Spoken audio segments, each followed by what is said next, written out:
तो हेलो मेरे छोटे भाई बहन, तो कैसे हैं आप लोग और कैसी चल रही है आपके बोर्ड 2026 की तैयारी। तो मेरा नाम दीपांशु राजपूत और मैंने यूपी बोर्ड क्लास 12th में डिस्ट्रिक्ट रैंक 4 गेन की है। तो आप सभी प्यारे भाई बहनों का इस बेहतरीन केमिस्ट्री क्लास में मैं स्वागत करता हूं। आज की इस क्लास में मैं आपको बताऊंगा केमिस्ट्री के अंदर, पूरी किताब के अंदर, पूरी केमिस्ट्री के अंदर, कक्षा 12वीं की संपूर्ण रसायन विज्ञान के अंदर जितने भी अंतर वाले क्वेश्चंस होते हैं, अंतर वाले क्वेश्चंस बहुत जरूरी होते हैं।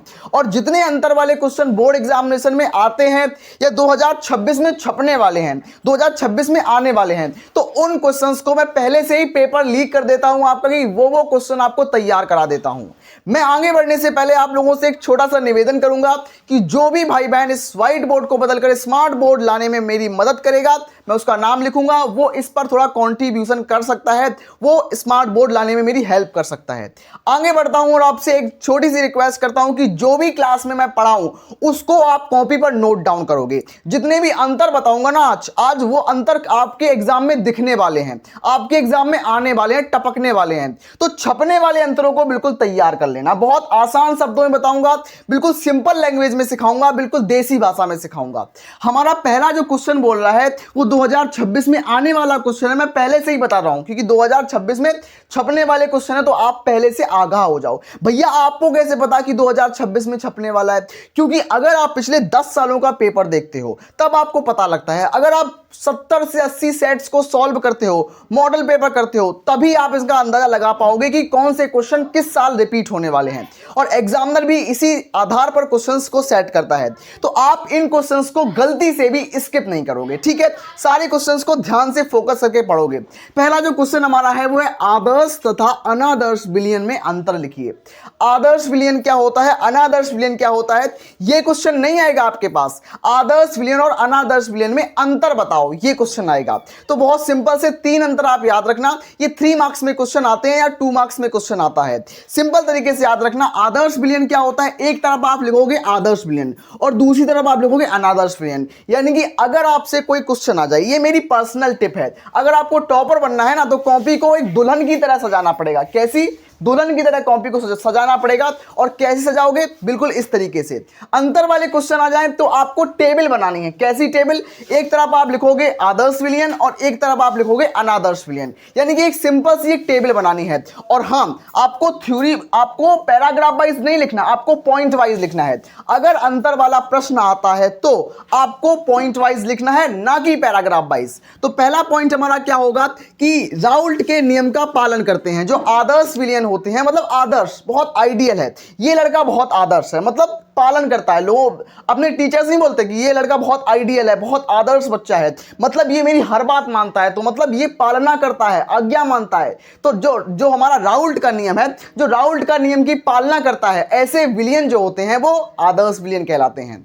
आदर्श विलयन क्या होते हैं कि राउल्ट की नियम की पालना करते हैं, आदर्श विलयन कहलाते हैं। वहीं इसका विपरीत जो होता है वो होता है राउल्ट के नियम की पालना नहीं करते, उसको बोलते हैं अनादर्श विलयन, नॉन आइडियल सॉल्यूशन। सिंपल तरीके से याद रखना। इसमें क्या होता है, इसमें एंथैल्पी परिवर्तन शून्य होता है, यानी कि delta H mixing zero, delta H mixing zero. और इसमें एंथैल्पी परिवर्तन शून्य नहीं होता, यानी कि delta H mixing is not equal to zero. इसका मतलब क्या है भैया? मुझे ये सेकंड नंबर पॉइंट समझ में नहीं आया। क्या है सेकंड नंबर पॉइंट? तो सिंपल तरीके से मैं आपको बताता हूं कि मेरे पास 2 ग्लास पानी है, पहला ग्लास पानी और दूसरा ग्लास पानी। अगर मैं पहले ग्लास वाले पानी को दूसरे ग्लास में मिला दूंगा और दोनों को मिक्स कर दूंगा, 2 ग्लास पानी को मिक्स कर दूंगा मैं, तो उससे क्या होगा? अगर उसमें जो ऊर्जा है, ऊर्जा बढ़ेगी, या मतलब उसमें एनर्जी जो है, एंथैल्पी जो है, अगर बढ़ेगी तो वो राउल्ट के नियम की पालना नहीं करेगा, यानी कि वो अनादर्श विलयन होगा। अगर मैं दोनों को मिला रहा हूं, जैसे कि मेरे पास 2 ग्लास हैं, मेरे पास पहला ग्लास ये है, मेरे पास दूसरा ग्लास ये है, इन दोनों को मिलाकर मेरे पास तीसरा ग्लास बनता है, ये बनता है। अगर इसमें 20 डिग्री सेल्सियस है, इसमें है, और दूसरे वाले विलयन का तापमान भी 20 डिग्री सेल्सियस है, और इन दोनों को आपस में मैंने जोड़ दिया और इससे तीसरे नंबर का विलयन बना। इसका भी तापमान अगर 20 डिग्री सेल्सियस है तो ये आदर्श विलयन कहलाएगा। मतलब इसमें जो ऊर्जा है, जो एनर्जी है, जो तापमान है, उसका परिवर्तन नहीं हुआ, मतलब ये आदर्श विलयन है। अगर परिवर्तन होगा यानी गर्म हो जाए या ठंडा हो जाए तो क्या हो जाए, तो उसमें परिवर्तन हो जाएगा, तो वो अनादर्श विलयन कहलाएगा। सिंपल तरीके से याद रखना।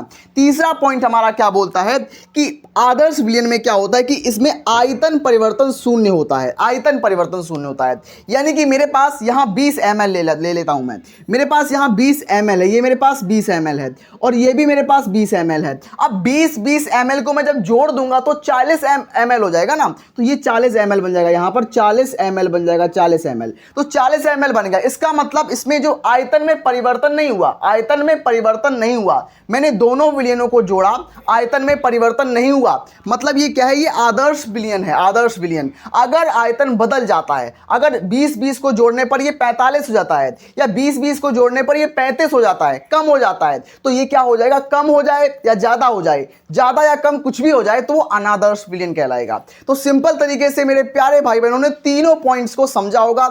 अगर कोई भी दिक्कत हो रही हो, आप लोग शर्म नहीं करेंगे, अपने बड़े भाई के तौर पर, छोटे भाई के तौर पर आप पूछ सकते हैं, तुरंत पूछ सकते हैं, शर्म नहीं करनी आपको, ठीक है। तो अब मैं बढ़ता हूं हमारे सेकंड नंबर क्वेश्चन की तरफ। मेरे प्यारे भाई बहन, अब मैं डिस्कस करूंगा आप सभी भाई बहनों के साथ हमारा दूसरे नंबर का अंतर। ये अंतर वही अंतर मैं करा रहा हूं आपको, मैं बता दूं, आपकी जानकारी के लिए बता दूं, जो 2026 में छप चुके हैं। अगर आप इनको तैयार नहीं करोगे तो आप अपने ऊपर रिस्क ले रहे हो। मैं वही क्वेश्चन करा रहा हूं, मैं वही अंतर करा रहा हूं जो 2026 में आने वाले हैं। अगर मैं इस क्वेश्चन की बात करूं, इसमें क्या है कि विद्युत अपघटनी सेल और गैल्वेनिक सेल में अंतर बताओ, तो ये कितने बार आया है। अगर मैं 2015 से 2025 के बीच में बात करूं तो कम से कम 20 बार आया है। 20 बार का मतलब है 10 सालों के अंदर कम से कम हर साल 2 से 3 सेट के अंदर आता है, हर साल 2 से 3 सेट के अंदर आता है। तो 2026 में भी 2 से 3 सेट के अंदर आएगा, तो आपको इसको तैयार करना है। अब कैसे तैयार करना है भैया, कैसे याद करें, याद करना ही नहीं है, मैं बिल्कुल आपको बिल्कुल आसान शब्दों में, एकदम आसान भाषा में बिल्कुल सिखा दूंगा, ठीक है। कैसे करना है आपको, विद्युत अपघटनी सेल और विद्युत रासायनिक सेल। गैल्वेनिक सेल को हम विद्युत रासायनिक सेल भी बोलते हैं, या गैल्वेनिक सेल को हम डैनियल सेल भी बोलते हैं। तो डैनियल सेल बोल दो, विद्युत रासायनिक सेल बोल दो, या गैल्वेनिक सेल बोल दो, एक ही बात होती है। तो हमारे पास सबसे पहले विद्युत अपघटनी सेल हम एक साइड लिखेंगे, दूसरे साइड हम लिखेंगे गैल्वेनिक सेल। अब विद्युत अपघटनी सेल में क्या होता है और विद्युत रासायनिक सेल में क्या होता है कि यह सेल विद्युत ऊर्जा को रासायनिक ऊर्जा में परिवर्तित करता है, विद्युत अपघटनी सेल कहलाता है। तो विद्युत अपघटनी सेल क्या होता है कि विद्युत ऊर्जा मेरे पास है, उससे हमें रासायनिक ऊर्जा बनानी है, तो हम किस सेल का यूज करेंगे, विद्युत अपघटनी सेल का। यानी कि विद्युत ऊर्जा को, यानी कि विद्युत ऊर्जा को रासायनिक ऊर्जा में परिवर्तित करता है कौन सेल, विद्युत अपघटनी सेल। लेकिन वही गैल्वेनिक सेल क्या करता है कि यह रासायनिक ऊर्जा को विद्युत ऊर्जा में बदलता है। सिंपल तरीके से याद रखना, इसमें क्या था, इसमें विद्युत ऊर्जा से रासायनिक ऊर्जा बन रही थी, लेकिन गैल्वेनिक सेल क्या कर रहा है, रासायनिक ऊर्जा को विद्युत ऊर्जा में बना रहा है। तो सिंपल तरीके से याद रखना, गैल्वेनिक सेल में क्या होता है कि ऐसा सेल जो रासायनिक ऊर्जा को विद्युत ऊर्जा में बदलता है, विद्युत रासायनिक सेल या गैल्वेनिक सेल कहलाता है, विद्युत रासायनिक सेल या गैल्वेनिक सेल कहलाता है, याद रखना। उसके बाद हमारा सेकंड नंबर जो पॉइंट होगा, अंतर वाले क्वेश्चन जब भी आते हैं तो हमें हमेशा पॉइंट में आंसर देना होता है, ताकि एग्जामिनर पॉइंट टू पॉइंट पढ़े और आपको पॉइंट टू पॉइंट नंबर देता चला जाए। एग्जामिनर समझ जाए कि आपको क्वेश्चन का आंसर बिल्कुल थ्योरली आता है, तो आपको इसलिए पॉइंट वाइज लिखना है, ठीक है। तो हमारा सेकंड नंबर पॉइंट क्या होगा कि इसमें धारा प्रवाहित करने पर रेडॉक्स अभिक्रिया होती है, किसमें, किसमें, विद्युत अपघटनी सेल में। अब लेकिन बात करूं मैं गैल्वेनिक सेल में, तो इसमें स्वतः ही रेडॉक्स अभिक्रिया होती है। इसका मतलब, रेडॉक्स अभिक्रिया का मतलब क्या होता है भैया, तो रेडॉक्स रिएक्शन का मतलब होता है ऑक्सीडेशन प्लस रिडक्शन, यानी कि ऑक्सीकरण प्लस अपचयन दोनों साथ साथ में होते हैं, उसको बोलते हैं रेडॉक्स रिएक्शन, रेडॉक्स अभिक्रिया। तो इसमें जो होता है, इसमें रेडॉक्स रिएक्शन अपने आप नहीं होती है, ऑटोमेटिक नहीं होती। इसमें क्या होता है, इसमें जब हम बिजली डालते हैं, करंट देते हैं, करंट देने पर इसमें क्या होती है, रेडॉक्स रिएक्शन होती है। वही जो हमारे पास गैल्वेनिक सेल होता है, इसके अंदर बिना बिजली दिए, मैं कोई बिजली नहीं दे रहा हूं, कोई भी इलेक्ट्रिसिटी नहीं दे रहा हूं, फिर भी रेडॉक्स रिएक्शन हो रही है, तो ये होता है गैल्वेनिक सेल। इन दोनों के बीच में अंतर यही है, इसमें विद्युत धारा हमें देनी पड़ेगी, करंट देना पड़ेगा, लेकिन इसके अंदर करंट हमें नहीं देना पड़ेगा, ठीक है। अब हमारा तीसरे नंबर का पॉइंट क्या है कि इसमें एक ही पात्र में इलेक्ट्रोड डूबे होते हैं, इसमें एक ही पात्र में इलेक्ट्रॉन डूबे होते हैं। इसका मतलब क्या है भैया, सिंपल तरीके से याद रखना। मेरे पास क्या है, मेरे पास एक पात्र है। अब ये पात्र क्या होता है, मेरे पास ये सेल का पात्र है और इसमें क्या है, इसमें इलेक्ट्रॉन जो है, पहला इलेक्ट्रॉन दूसरा इलेक्ट्रॉन, पहला इलेक्ट्रॉन दूसरा इलेक्ट्रॉन, और ये बीच में बिलियन भरा हुआ है, बिलियन भरा हुआ है, बीच में क्या है, बिलियन भरा हुआ है। अब इसमें क्या है कि इसमें एक ही पात्र में इलेक्ट्रॉन डूबे रहते हैं। अब जो हमारे पास विद्युत अपघटनी सेल होता है, इसमें एक ही पात्र के अंदर दोनों इलेक्ट्रॉन डूबे रहते हैं। लेकिन वहीं जब मैं बात करूं गैल्वेनिक सेल के ऊपर, तो गैल्वेनिक सेल में इसमें अलग अलग पात्र में इलेक्ट्रॉन डूबे होते हैं। तो इसमें एक ही पात्र के अंदर, लेकिन इसमें अलग अलग पात्र के अंदर। जैसे कि मैं बात करूं, मेरे पास ये पात्र है और दूसरा पात्र मेरे पास ये है। इसमें मेरे पास जिंक है तो इसमें मेरे पास कॉपर है। तो इस तरीके से मैं क्या कर रहा हूं, मैं बता रहा हूं कि इसमें एक ही पात्र में दोनों डूबे हैं, इसमें अलग अलग पात्र में दोनों डूबे हैं। तो अंतर है ना, अंतर है भाई, अंतर है। ये है विद्युत अपघटनी सेल और वहीं विद्युत रासायनिक सेल या गैल्वेनिक सेल में अलग अलग पात्र होते हैं, याद रखना। अब हमारा जो तीसरा नंबर पॉइंट है वो क्लियर हो चुका है हमारा। अब देखो, याद करना पड़ रहा है क्या इसमें, कुछ भी याद नहीं करना पड़ रहा हमें। हम बिल्कुल अंडरस्टैंड के बेसिस पर इसको कर रहे हैं, कॉन्सेप्ट के बेस पर कर रहे हैं। हमें कुछ भी रटना ही नहीं चाहिए इसमें, रटना है ही नहीं कुछ हमें इसमें। उसके बाद हमारा जो चौथा नंबर जो पॉइंट होगा कि इसमें लवण सेतु की आवश्यकता नहीं होती है। इसका मतलब क्या है कि लवण सेतु क्या होता है कि दोनों विलयनों को आपस में मिलाने के लिए, दोनों द्रवों को आपस में मिलाने के लिए क्या हमें एक सेतु की आवश्यकता होती है, जिससे आयनों का आदान प्रदान हो सके। इलेक्ट्रॉनों का नहीं, आयनों का आदान प्रदान हो सके। मतलब यहां पर एक लवण सेतु डाल देता है, लवण सेतु। तो लवण सेतु किसमें चाहिए होता है, अब जिसमें दो पात्र होंगे उन्हीं को तो जोड़ेंगे ना। इसमें तो एक ही पात्र है, इसलिए इसमें तो आवश्यकता ही नहीं होगी ना। तो विद्युत अपघटनी सेल में लवण सेतु की कोई आवश्यकता नहीं होती है, क्योंकि एक ही पात्र होता है। अब वही बात करूं गैल्वेनिक सेल के अंदर, तो गैल्वेनिक सेल के अंदर दो पात्र होते हैं। अब दोनों पात्रों को आपस में मुझे जोड़ना है, तो कैसे जोड़ेंगे, लवण सेतु की मदद से, सॉल्ट ब्रिज की मदद से।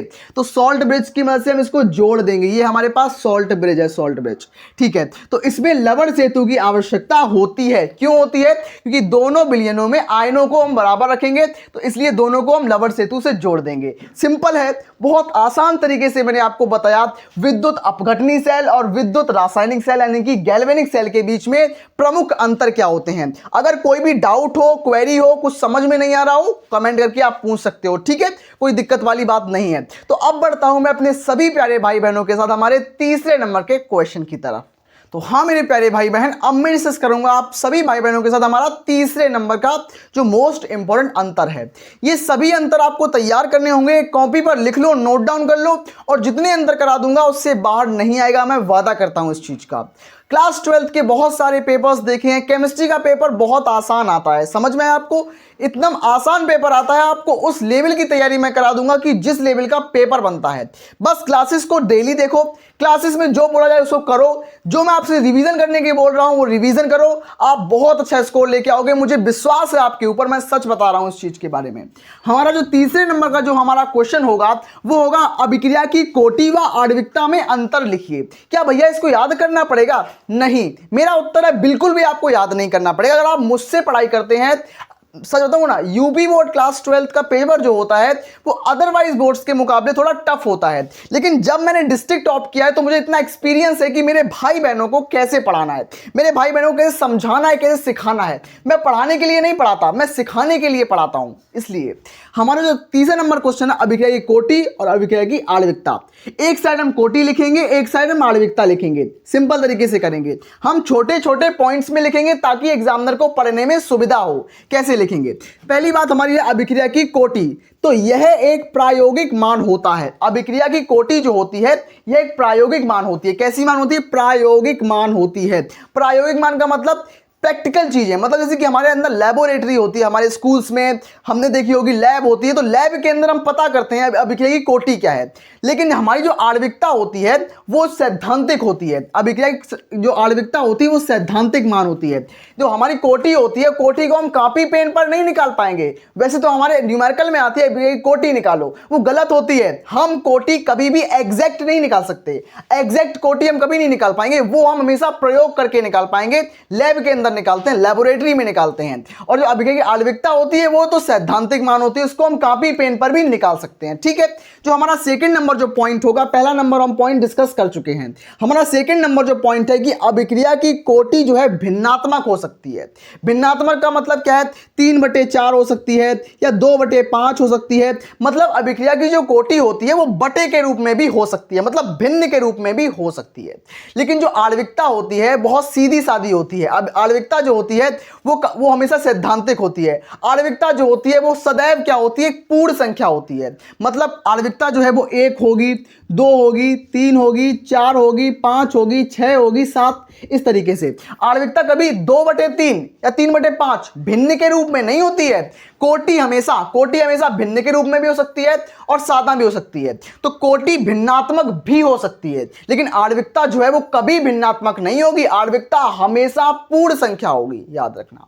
ये पॉइंट मैं जोर देके क्यों बोल रहा हूं? ताकि मेरे भाई बहनों को समझ में आए। आप लोग एनर्जी से पढ़ो, क्लास 12th का पेपर देने वाले हो, ऊर्जा अपने अंदर नहीं है तो ऊर्जा लाओ, अपने अंदर एनर्जी लाओ, रिवीजन करो। जो मैं टिप्स और ट्रिक्स आपको बता रहा हूं बस उनको फॉलो करके आप टॉपर बना के छोड़ूंगा। बस जो बता रहा हूं रिवाइज करते चलना मेरे साथ। एक भी सिंगल क्लास को अगर मिस किया ना, तो अगर आपने क्लासेस को मिस किया तो बहुत पछताओगे, क्योंकि अब जो क्लासेस मैं लेके आ रहा हूं या लेके चलूंगा, आप क्लासेस आगे जो क्लासेस आएंगी वो इतनी ज्यादा इंपॉर्टेंट क्लासेस होंगी जो 2026 में टॉपर बनाने के लिए काफी होंगी। केवल वही क्वेश्चंस कराऊंगा जो 2026 में छपे रखे हैं आपके लिए। याद रखना, पीले पर्चे जो बन चुके हैं आपके, बहुत सारे पीले पर्चों का सॉल्यूशन मेरे पास है, इनके आधार पर मैं बना रहा हूं आपके लिए पेपर्स। तो आपको तैयारी करनी है, डेली क्लास को अटेंड करना है। ठीक है, तो हमारा तीसरा नंबर जो पॉइंट है कि यह शून्य हो सकती है। अभिक्रिया की जो कोटि है वो 0 हो सकती है। लेकिन क्या आणविकता 0 हो सकती है? बिल्कुल नहीं। जो आणविकता होती है अभिक्रिया की वो शून्य नहीं हो सकती, याद रखना। अभिक्रिया की कोटि जो है वो शून्य हो सकती है, 0 हो सकती है, लेकिन जो आणविकता होती है वो 0 नहीं हो सकती। क्यों नहीं होती? क्योंकि अभिक्रिया में क्या होता है? अभिक्रिया में अभिकारक होते हैं, 2 अभिकारक या 3 अभिकारक मिलकर उत्पाद बनाते हैं। यानी कि अभिकारक मिलकर उत्पाद बनाते हैं तो अभिकारकों की कुछ सांद्रता होगी, अभिकारक होंगे, तो अभिकारक अभिक्रिया में भाग लेने वाले अभिकारकों की संख्या को बोलते हैं आणविकता, याद रखना। तो आणविकता कभी भी शून्य नहीं होगी, याद रखना। आणविकता शून्य कभी नहीं हो सकती, लेकिन कोटि जो है वो शून्य हो सकती है। अब कोटि में क्या करेंगे कि अभिकारक अणुओं की सांद्रता के वेग पर निर्भर करती है। कोटि क्या है? कोटि अभिकारक अणुओं की सांद्रता के वेग पर निर्भर करती है। वहीं जो हमारी आणविकता है यह अभिक्रिया में भाग लेने वाले अभिकारक अणुओं की संख्या पर निर्भर करती है। तो आपको दोनों में अंतर समझ में आया होगा। क्या दोनों में दोनों अलग अलग पॉइंट्स हैं? आप इन पॉइंट्स के आधार पर लिखोगे ना तो एग्जामिनर बहुत अच्छे नंबर देगा। मतलब एक तरीके से एग्जामिनर खुश हो जाएगा, इंप्रेस हो जाएगा। तो आशा करते हैं मेरे सभी भाई बहनों को समझ में आया होगा। अब मैं बढ़ता हूं अपने तीसरे नंबर अंतर की तरफ। हाँ मेरे प्यारे भाई बहन, अब मैं डिस्कस करूंगा आप सभी भाई बहनों के साथ हमारा चौथे नंबर का मोस्ट इंपॉर्टेंट अंतर। ये अंतर कहां से आया है? ये अंतर हमारे लास्ट चैप्टर यानी कि जैव अणु चैप्टर से लिया गया है। इसमें क्या है कि रेशेदार प्रोटीन और गोलाकार प्रोटीन के बीच में अंतर बताइए।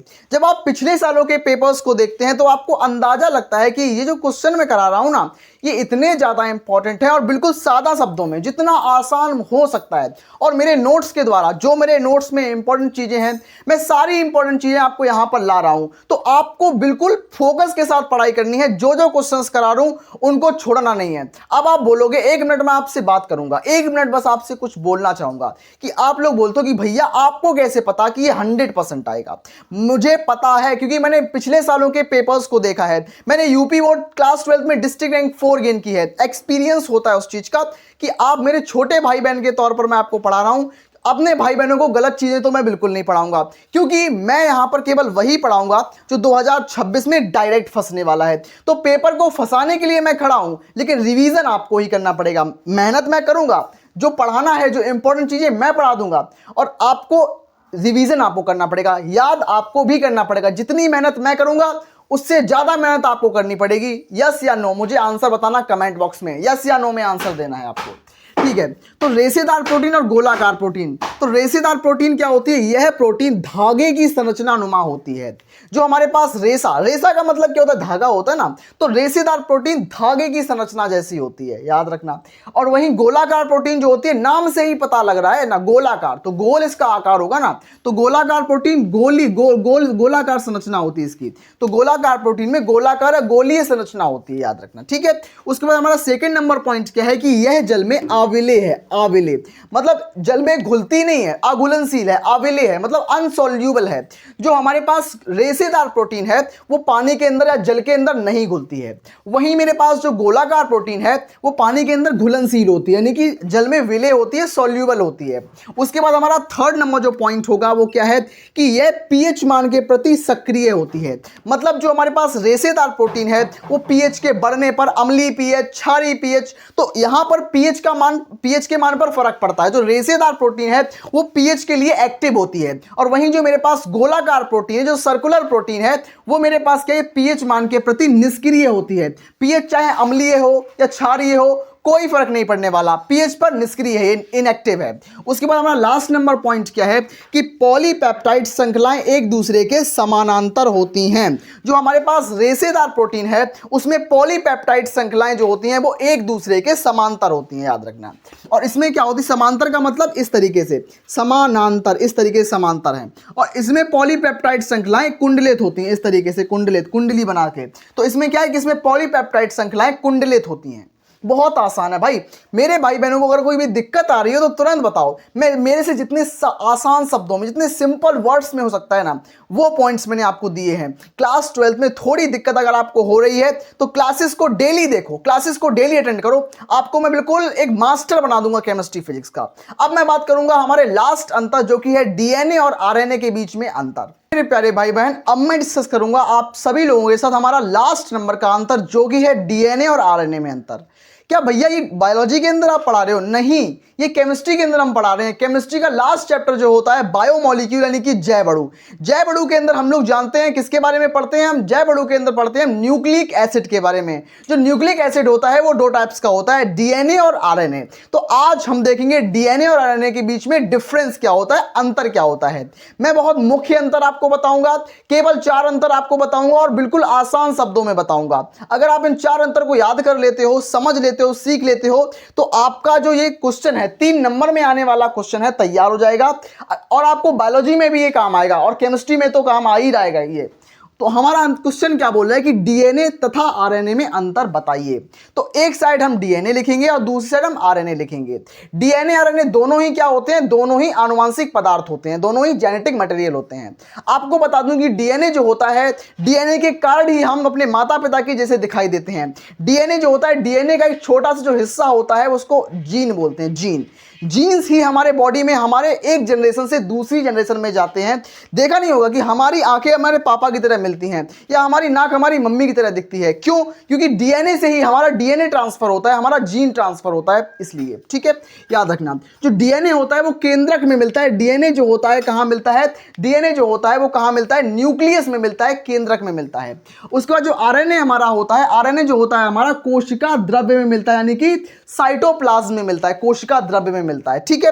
दूसरा अंतर हमारे पास क्या है, दूसरा अंतर कि इसमें डीऑक्सीराइबो शर्करा होती है। किसमें? डीएनए के अंदर। तो डीएनए का पूरा नाम क्या होता है, डीएनए का पूरा नाम होता है डीऑक्सीराइबोस न्यूक्लिक एसिड। और आरएनए का पूरा नाम क्या होता है, राइबोस न्यूक्लिक एसिड। ठीक है, याद रखना। तो डीएनए की खोज किसने की? मैं जानना चाहता हूं मेरे प्यारे भाई बहनों से कि डीएनए की डिस्कवरी किसने की, डीएनए की खोज किसने की। अगर आप लोग जानते हैं या समझते हैं, गूगल से देखो, कहीं से भी देखो, मुझे कमेंट में आप लोग बताओगे कि डीएनए की डिस्कवरी किसने की। आप सभी लोग बताओगे। ठीक है। उसके बाद क्या है कि आरएनए में क्या होता है, आरएनए में राइबोस शर्करा होती है। ठीक है। तो डीएनए में डीऑक्सीराइबोस शर्करा और आरएनए में राइबोस शर्करा होती है। ठीक है। उसके बाद हमारा डीएनए जो होता है इसमें थाइमीन क्षार पाया जाता है। हमारे पास 4 तरीके के क्षारक होते हैं, एडेनिन, ग्वानिन, थाइमीन, साइटोसिन। जो हमारे पास डीएनए होता है, डीएनए में थाइमीन होता है। लेकिन वहीं आरएनए की बात करूं तो आरएनए में और सारे क्षारक होते हैं, लेकिन थाइमीन के स्थान पर यूरेसिल होता है। थाइमीन ना होकर यूरेसिल होता है। ठीक है। जो हमारे पास आरएनए होता होता है, आरएनए में हमारे पास थाइमिन ना होकर यूरेसिल होता है, याद रखना, और सबको समान होता है, ठीक है। उसके बाद हमारा लास्ट जो अंतर है, केवल 4 अंतर ही आप लोग याद रखोगे, काम चलेगा नहीं, काम दौड़ेगा आपका, ठीक है। तो इसमें क्या है कि इसमें 2 न्यूक्लियोटाइड श्रृंखलाएं होती हैं, मतलब इस तरीके से इसमें 2 न्यूक्लियोटाइड श्रृंखलाएं होती हैं, किसमें, डीएनए के अंदर। लेकिन आरएनए के अंदर केवल 1 न्यूक्लियोटाइड श्रृंखला होती है, केवल 1 श्रृंखला होती है। इसीलिए हम बोलते हैं कि डीएनए जो होता है वो डबल हेलिक्स होता है, डीएनए जो होता है वो द्विकुंडलित होता है, और आरएनए जो होता है वो सिंगल स्टैंडर्ड होता है। आरएनए सिंगल स्टैंडर्ड और डीएनए जो होता है वो डबल स्टैंडर्ड होता है। याद रखना, आप बिल्कुल बेसिक अंतर भी लिख सकते हो, कोई चिंता वाली बात नहीं है। तो आज की जो क्लास है वो कैसी लगी मेरे सभी भाई बहनों को, आप कमेंट करके जरूर बताएंगे। और अब मैं आपके लिए बहुत इंपॉर्टेंट क्लासेस लेके आ रहा हूं, तो चैनल को सब्सक्राइब कर लो और अपने दोस्तों को शेयर जरूर कर देना। मैं मानता हूं उस चीज को, अपने भाई बहनों से रिक्वेस्ट करता हूं कि शेयर जरूर कर देना। मिलते हैं ऐसी अमेजिंग क्लास में, तब तक के लिए धन्यवाद।